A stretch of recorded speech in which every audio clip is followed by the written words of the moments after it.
ओम शांति। आज बाबा का 13/4/2024 का मुरली।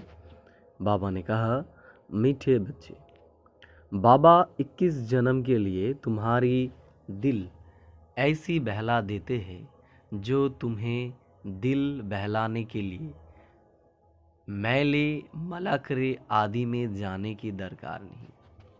प्रश्न पूछा बाबा ने आज, जो बच्चे अभी बाप के मददगार बनते हैं उनके लिए कौन सी गारंटी है?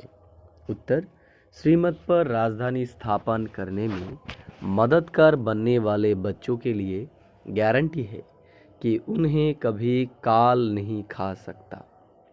सतयुगी राजधानी में कभी अकाले मृत्यु नहीं हो सकती है। मददगार बच्चों को बाप द्वारा ऐसी प्राइज मिल जाती है जो 21 पीढ़ी तक अमर बन जाते हैं। ओम शांति। बने बनाए सृष्टि चक्र अनुसार कल्प पहले मुआफिक शिव भगवानुवाच।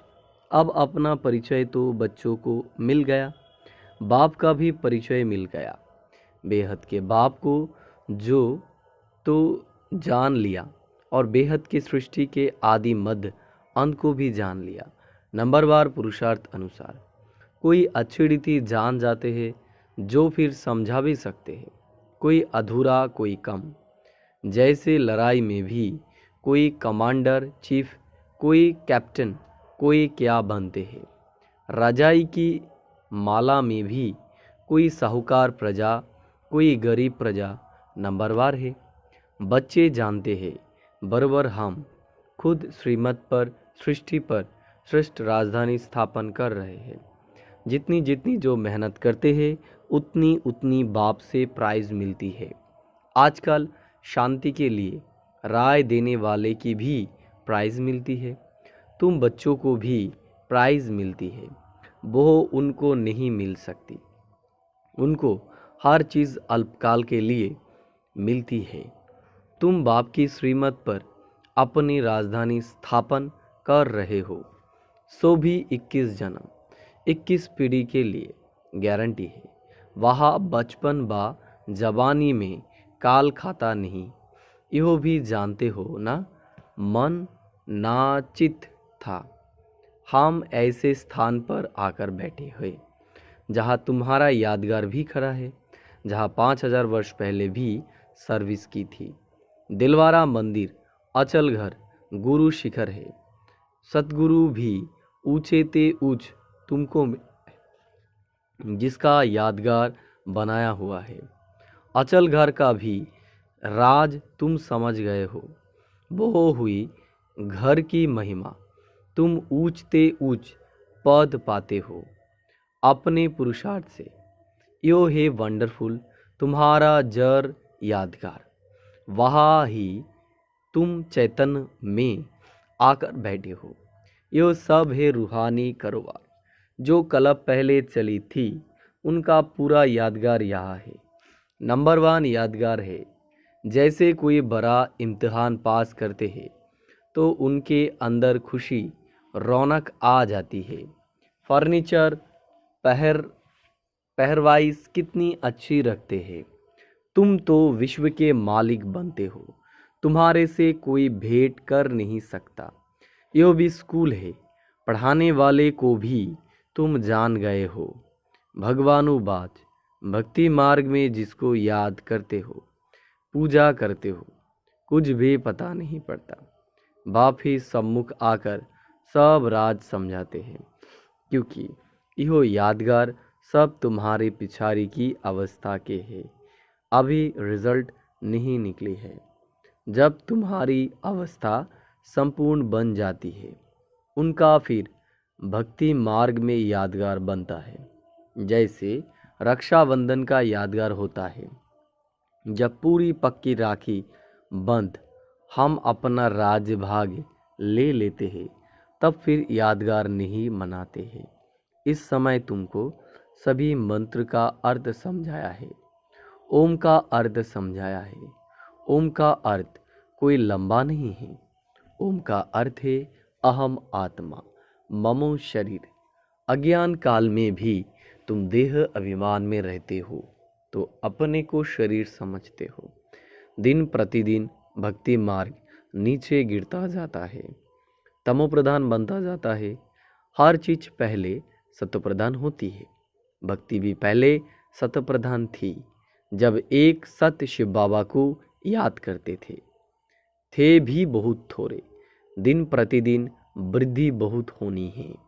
विलायत में जास्ती बच्चे पैदा करते हैं तो उनको इनाम मिलता है।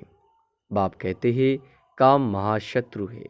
सृष्टि की बहुत वृद्धि हो चुकी है, अब पवित्र बनो। तुम बच्चे सृष्टि के आदि मध्य अंत को अब बाप द्वारा जान चुके हो। सतयुग में भक्ति का नाम निशान नहीं है। अभी तो कितनी धूमधाम है, मेले मलाकरे बहुत लगते हैं। जो मनुष्य जाकर दिल को बहलाए, तुम्हारा दिल तो बाप आकर बहलाते हैं 21 जन्मों के लिए, जो तुम सदैव बहलाते रहते हो। तुमको कभी मेले आदि में जाने का ख्याल भी नहीं आएगा।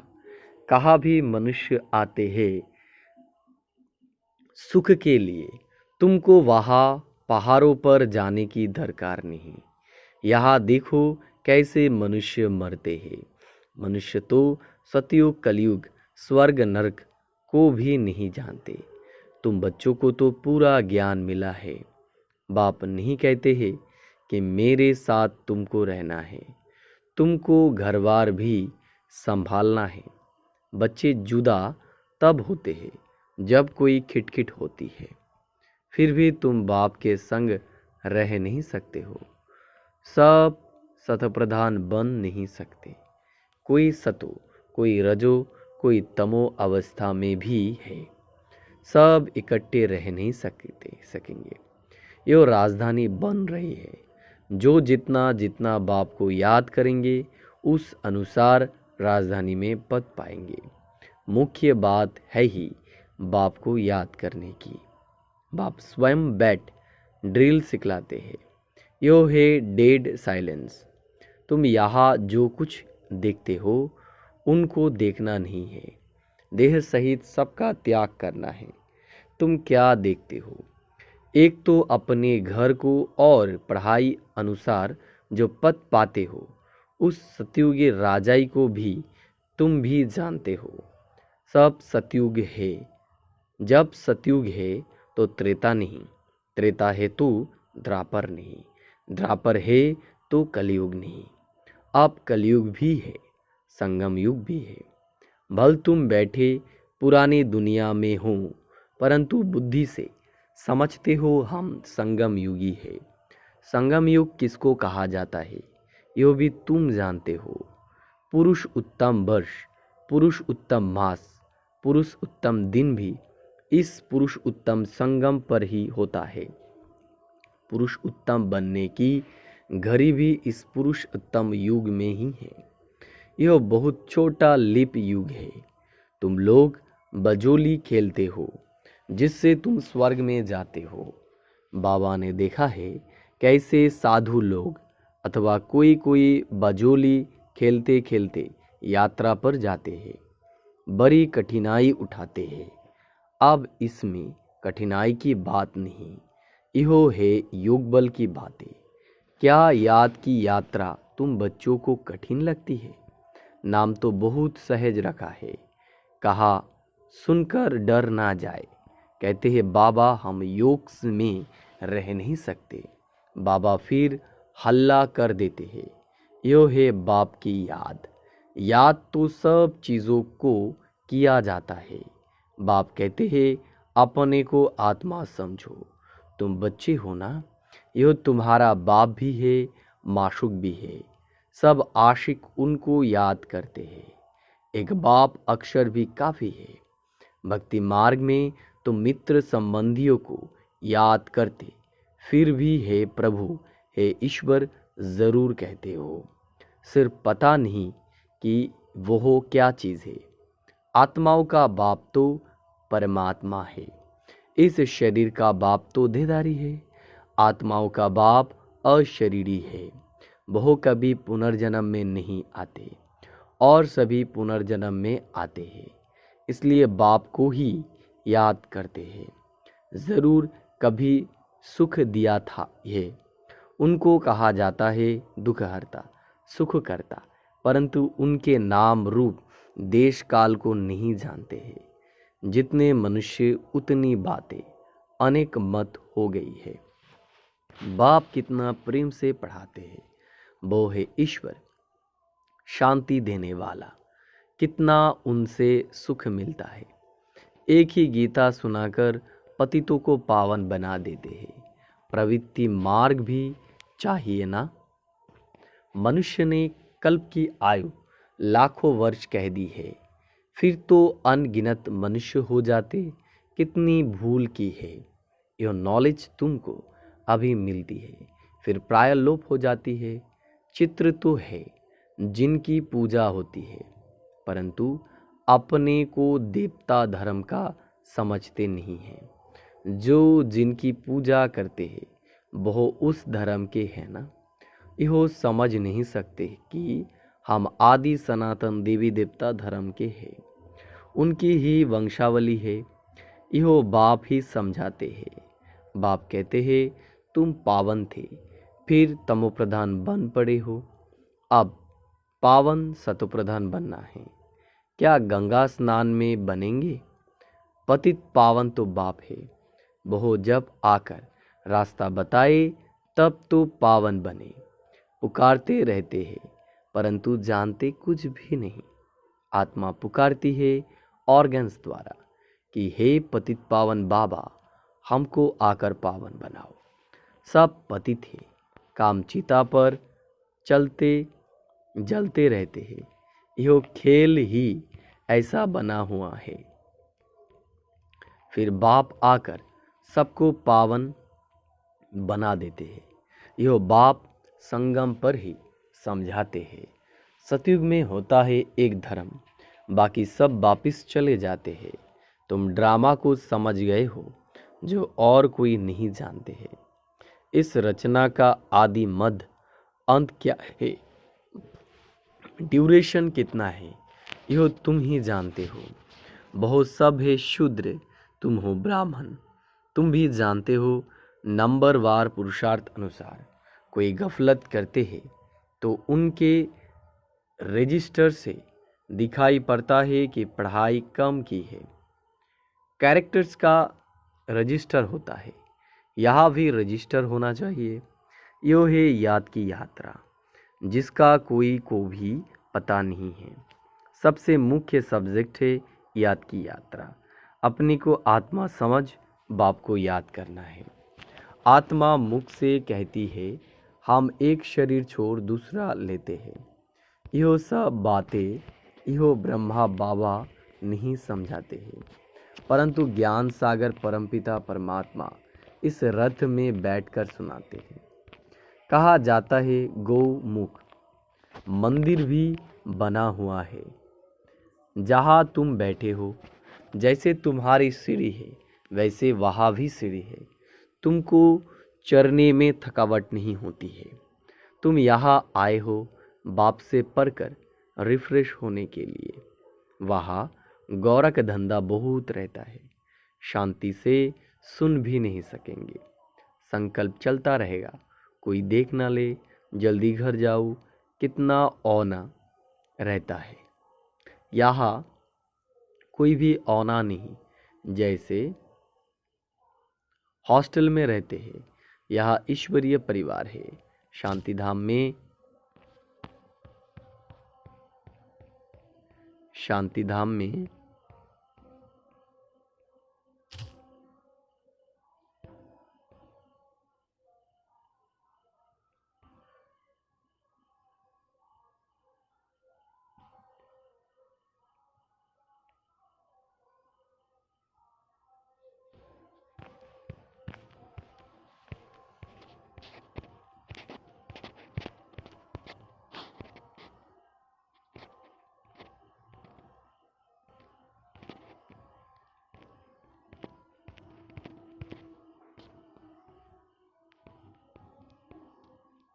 तुम यहाँ आए हो बाप से पढ़कर रिफ्रेश होने के लिए। वहाँ गौरव का धंधा बहुत रहता है, शांति से सुन भी नहीं सकेंगे। संकल्प चलता रहेगा, कोई देख न ले, जल्दी घर जाओ, कितना औना रहता है। यहाँ कोई भी औना नहीं, जैसे हॉस्टल में रहते हैं। यहाँ ईश्वरीय परिवार है, शांति धाम में भाई भाई रहते हैं। यहाँ है भाई बहन, क्योंकि यहाँ पार्ट बजाना है तो भाई बहन चाहिए। सतयुग में भी तुम ही आपस में भाई बहन थे। इनको कहा जाता है अद्वैत राजधानी। वहाँ लड़ाई झगड़ा कुछ भी नहीं होता। तुम बच्चों को पूरी नॉलेज मिली है कि हम 84 जन्म लेते हैं, किसने जस्ती भक्ति की है उनका हिसाब भी बाप ने बताया है। तुम ही शिव की अव्यभिचारी भक्ति करना शुरू करते हो, फिर वृद्धि होती जाती है, वो है सब भक्ति। ज्ञान तो एक ही होता है, तुम जानते हो, हमको शिव बाबा पढ़ाते हैं। यो ब्रह्मा तो कुछ ही नहीं जानते थे। जो ग्रेट ग्रेट ग्रैंडफादर था वो इस समय इहो बन गए हैं, फिर मालिक बनते हैं। तम एक तो मालिक नहीं बनेंगे ना, तुम भी पुरुषार्थ करते हो। यो है बेहद का स्कूल, इसकी ब्रांचेस ढेर होगी, गली गली घर घर में हो जाएगी। कहते हैं हमने अपने घर में चित्र रखे हैं, चित्र संबंधी आदि आते हैं तो उनको समझाते हैं। जो इस झाड़ के पत्ते होंगे वो आ जाएंगे, उन्हों के कल्याण के लिए तुम करते हो। चित्र पर समझाना सहज होगा, शास्त्र तो ढेर पड़े हैं, अब सब भूलने हैं। बाप है पढ़ाने वाला, वही सच्चा ज्ञान सुनाते हैं। अच्छा मीठे मीठे सिखे लधे बच्चों प्रति माता पिता बाप दादा का याद प्यार और गुड मॉर्निंग। रूहानी बाप की रूहानी बच्चों को नमस्ते। धारणा के लिए मुख्य सार। 1 नंबर, डेड साइलेंस की ड्रिल करने के लिए यहाँ जो कुछ इन आँखों से दिखाई देता है उसे नहीं देखना है। देह सहित बुद्धि से सबका त्याग कर अपने घर और राज्य की स्मृति में रहना है। 2 नंबर, अपने कैरेक्टर्स का रजिस्टर रखना है, पढ़ाई में कोई गफलत नहीं करनी है। इस पुरुष उत्तम संगम युग पर पुरुष उत्तम बनना और बनाना है। वरदान, सदा सर्व प्राप्तियों से भरपूर रहने वाले हर्षित मुख हर्षित चित भव। जब भी कोई देवी या देवता की मूर्ति बनाते हैं तो उसमें चेहरा सदा हर्षित दिखाते हैं, तो आपके इस समय के हर्षित मुख रहने का यादगार चित्र में भी दिखाते हैं।